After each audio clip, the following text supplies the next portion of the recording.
WHO বা বিশ্ব স্বাস্থ্য সংস্থার পরিসংখ্যান অনুযায়ী চায়নায় প্রায় 2000 এবং চায়না ছাড়াও Hong Kong, Thailand, south Korea, Australia, US এবং ফ্রান্সেও কিন্তু কিছু সংখ্যক নোভেল করোনা ভাইরাসে আক্রান্ত ব্যক্তি পাওয়া গেছে। অর্থাৎ ডব্লিউএইচও কনফার্ম করেছে যে এই সমস্ত ব্যক্তি যাদের এইরকম রেসপিরেটরি ট্র্যাক্ট ইনফেকশন আছে তারা কিন্তু নোভেল করোনা ভাইরাসে আক্রান্ত।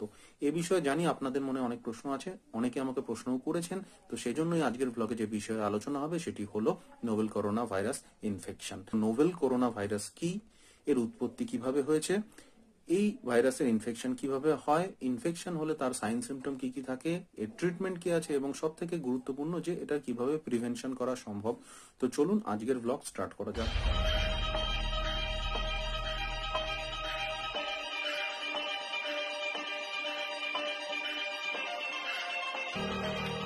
নোভেল করোনা ভাইরাস কিন্তু আজকে নতুন কিছু নয়। করোনা ভাইরাস কিন্তু এর আগেও বিভিন্ন রকম সময়ে কিন্তু বিভিন্ন আউটব্রেকের সময় ধরা পড়েছে। তার মধ্যে আপনারা শুনেছেন হয়তো অনেক সময় যে সার্স সার্স অর্থাৎ সিভিয়ার অ্যাকিউট রেসপিরেটরি সিন্ড্রোম। তারপরে কি হয়েছিল যে মার্স অর্থাৎ মিডল ইস্ট রেসপিরেটরি সিন্ড্রোম। এই দুটি সিন্ড্রোমের পিছনেও কিন্তু একটি করোনা ভাইরাসের একটি স্ট্রেন কিন্তু দায়ী ছিল। আর এখন চীনের ইউহান প্রভিন্সে যে আউটব্রেকটি হয়েছে সেটার জন্য কিন্তু করোনা ভাইরাসের আরেকটি নতুন স্ট্রেনকে দায়ী করা হচ্ছে, যেটিকে বলা হচ্ছে যে নোভেল করোনা ভাইরাস অর্থাৎ নতুন করোনা ভাইরাস। এটি কিন্তু এর আগে রিপোর্টেড হয়নি। তো চলুন এবার আমরা জানবো যে করোনা ভাইরাসের উৎপত্তি কিভাবে হয়েছে। তো চায়নার ইউহান প্রভিন্সের যে সি ফুড মার্কেট আছে বা যে অ্যানিমাল ফুডস মার্কেট আছে সেখানে কিন্তু প্রথম একজন ব্যক্তি এই নিউমোনিয়ায় আক্রান্ত হন এবং সেই ব্যক্তির প্রথম সাইন সিমটম দেখা যায় 2019-এর 8ই ডিসেম্বর। তারপরে তার আস্তে আস্তে কন্ডিশন কিন্তু ডিটোরিয়েট করতে থাকে এবং ফাইনালি 31 ডিসেম্বরে কিন্তু এটা কনফার্ম করা হয় যে যে ভাইরাসটি দিয়ে সেই ব্যক্তিটি আক্রান্ত হয়েছেন সেটি কিন্তু করোনা ভাইরাসের নতুন একটি স্ট্রেন এবং তার নাম করা হয়েছে যে নোভেল করোনা ভাইরাস। তো সেক্ষেত্রে কিন্তু অনেক রকম বিভিন্ন রকম বিতর্ক আছে যে এই ভাইরাস কিসের থেকে এলো।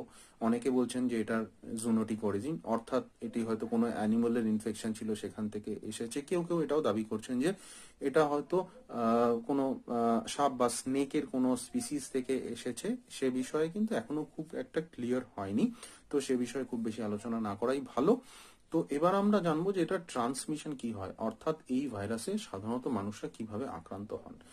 সাধারণত যদি এটা জুনোটিক অরিজিনই ধরে নেওয়া হয় সেক্ষেত্রে কিন্তু কোনো অ্যানিমেল ফুডস বা অ্যানিমেল ফুড প্রোডাক্টস এগুলোর সাথে যারা হ্যান্ডলিং এর সাথে যুক্ত বা এগুলো যদি কেউ খান সেক্ষেত্রে কিন্তু যদি সেই প্রাণীটি সেই ভাইরাসে ইনফেক্টেড হয়ে থাকে সেক্ষেত্রে ট্রান্সমিশনের চান্স থাকে। আর হিউম্যান টু হিউম্যান ট্রান্সমিশনেরও কেস রিপোর্টেড হয়েছে। সেটার যে মিডিয়াম সেটা হলো বাই ইনহেলেশন, অর্থাৎ যে ব্যক্তি ইনফেক্টেড এই ভাইরাসে তিনি যখন তার হাঁচি বা কাশির সাথে যে এরোসল আসে সেই এরোসলের মাধ্যমে কিন্তু এই ব্যাকটেরিয়া কিন্তু এই ভাইরাস কিন্তু ট্রান্সমিটেড হতে পারে। এছাড়াও কি হয় যে সেই ব্যক্তি সাপোজ হাঁচি বা কাশির সময় যদি মুখে হাত দেন সেই হাত থেকে কিন্তু সেই হাতে সেই ভাইরাস থাকতে পারে। পরবর্তীকালে তার সাথে কেউ হ্যান্ডশেক করলে সেই ভাইরাস কিন্তু সেই ব্যক্তির হাতে আসতে পারে এবং হাত থেকে পরবর্তীকালে তার মুখের মাধ্যমে কিন্তু তার শরীরে প্রবেশ করতে পারে।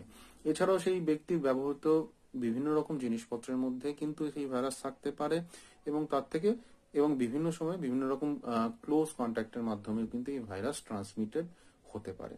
তো এবার আমরা জানবো যে এই ভাইরাসের ইনফেকশন হওয়ার ফলে কি কি সাইন সিমটম দেখা যায়। এই ভাইরাসের যে সাইন সিমটম গুলি হয় সেটি নতুন কিছু নয়। সাধারণ যে ফ্লু হয় তার ক্ষেত্রে যেরকম সাইন সিমটম থাকে অর্থাৎ সর্দি, কাশি, জ্বর, নাক দিয়ে জল পড়া অথবা পরবর্তীকালে শ্বাসকষ্ট ডেভেলপ হওয়া, তো সেই রকম কিন্তু সাইন সিমটম এই ভাইরাসের ক্ষেত্রেও থাকে। এটার ক্ষেত্রে কিন্তু মানে খুব খুব আলাদা যে বিশেষ কোনো সাইন সিমটম থাকে এমন নয়। তবে যেটা সমস্যা হয় যে খুব তাড়াতাড়ি কিন্তু সেই ব্যক্তির শারীরিক অবস্থা ডিটোরিয়েট করতে থাকে এবং শ্বাসকষ্ট পরবর্তীকালে অতিরিক্ত বেড়ে যায়। পরবর্তীকালে কিন্তু রেসপিরেটরি ফেলিওর হওয়ার চান্সই বেশি থাকে।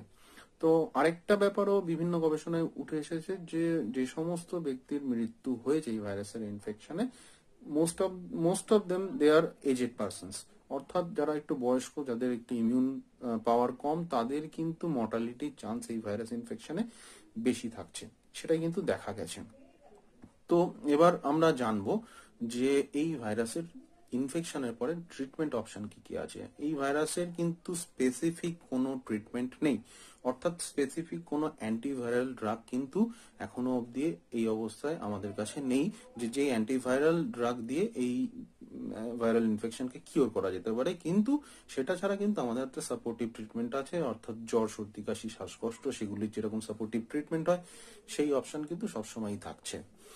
এই ভাইরাসের কিন্তু আরেকটা ব্যাপার বলে রাখতে চাই যে এই ভাইরাসের এগেনস্টে কিন্তু এখনো কোনো ভ্যাকসিনস কিন্তু এখনো অবধি বেরোয়নি। তো এটা নিয়েও গবেষণা চলছে, যদি পরবর্তীকালে কোনো ভ্যাকসিনস আসে সেটা কিন্তু এই রোগের প্রিভেনশনের ক্ষেত্রে খুব হেল্পফুল হবে। তো এই মোটামুটি জানলাম যে কি কি ট্রিটমেন্ট অপশন আছে।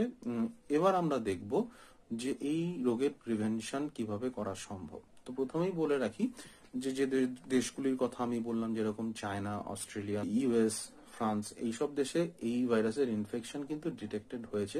সৌভাগ্যক্রমে ভারতবর্ষ বা বাংলাদেশে কিন্তু এখনো এই ভাইরাসের কোনো ইনফেকশন পাওয়া যায়নি, তাই অতটাও আতঙ্কিত হওয়ার কিছু নেই।